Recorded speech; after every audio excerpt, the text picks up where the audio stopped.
If you have difficulty walking downstairs while carrying something in your arms or stepping down a curb where there's nothing to hold on to, then this video is for you. Hi, I'm Dr. Dave Candy, and in this video, I'll share one exercise to help you improve your strength and stability on one leg so that you can carry things downstairs and step down curbs more safely.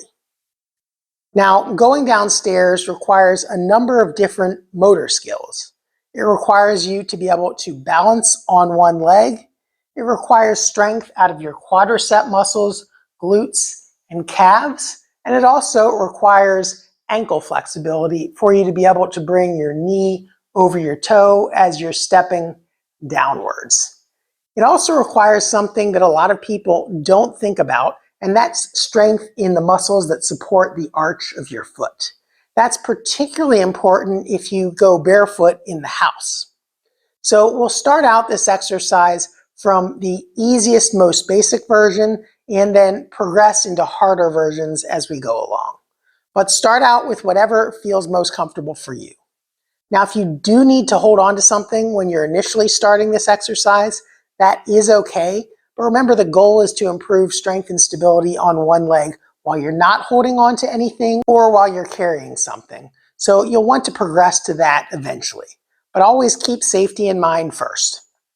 So to do this exercise, you're going to start out standing on one leg. And to do that, you want to actually activate the muscles in your foot. They help give you a solid base of support so that your knee and your hip can stay balanced over top of the foot.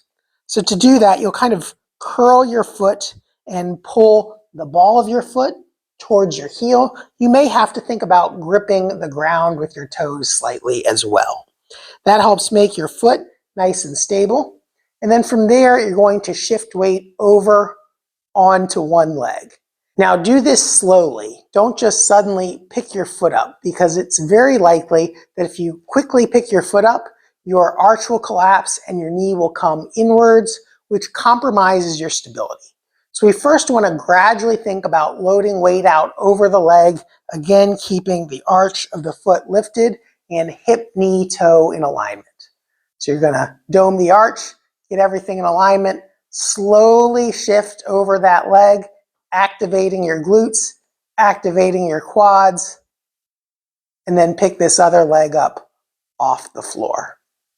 Now, if you can't get there all the way right away, it's more important that you maintain this proper alignment position. So just start out picking this leg up as much as you can, even if you have to kind of slightly leave your toes touching. Now, let's say you're able to get up where you're balancing on one leg, you've got everything in alignment, and you may feel a little bit of wobble. You can see I'm moving back and forth, but that's okay. You want to try to stay as still as possible, but it's natural to feel some wobble as long as you can catch it and correct it. That correcting of your balance moving off center is actually what helps make you safer and avoid or prevent falls if you should have a near fall. Now, after you've accomplished this standing on one leg, you want to gradually move into a slightly deeper position of knee bend. And then just try to hold that as a static position. We're not going to go up and down quite yet. Just get used to balancing yourself on one leg with a slight knee bend.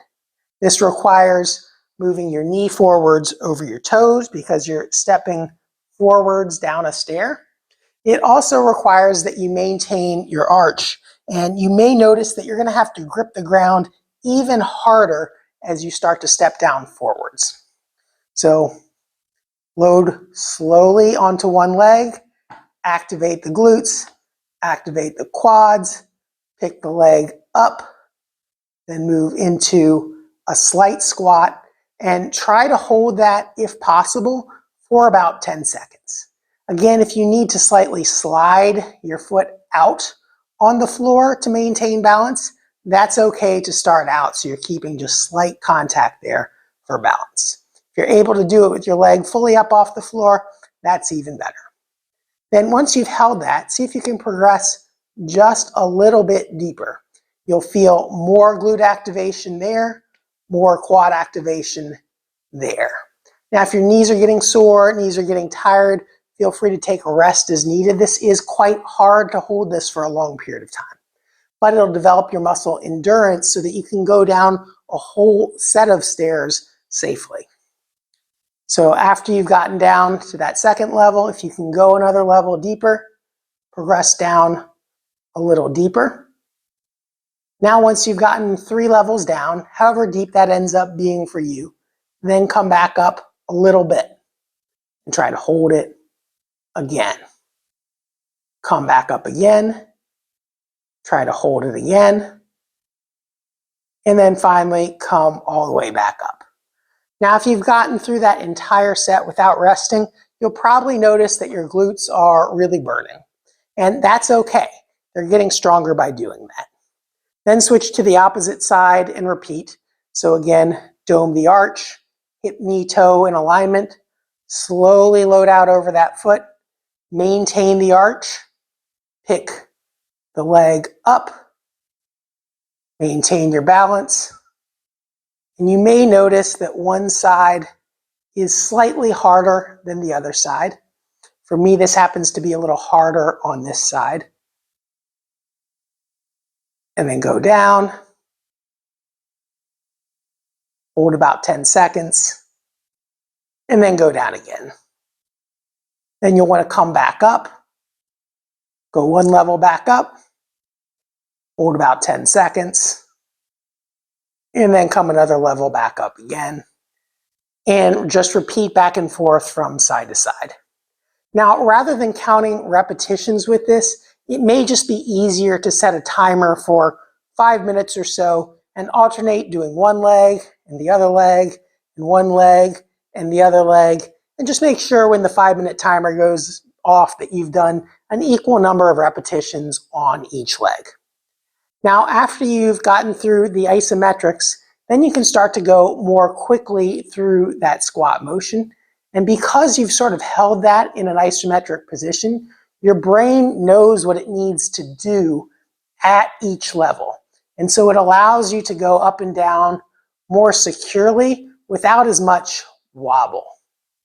Your brain is specific to different positions. And so if it learns to hold an isometric at this position and can do it for a rather long period of time, then when it quickly has to go through that position without holding it, it's going to seem much easier. So that was one exercise to help you go downstairs and go down curbs more easily. Now, if you need more tips to be able to go up and down stairs more easily, check out this video over here. But before you go check that one out, if you found this video helpful, make sure to give it a like and subscribe to our channel so you can get notified of our future videos. Thanks for watching, and I'll see you in the next video.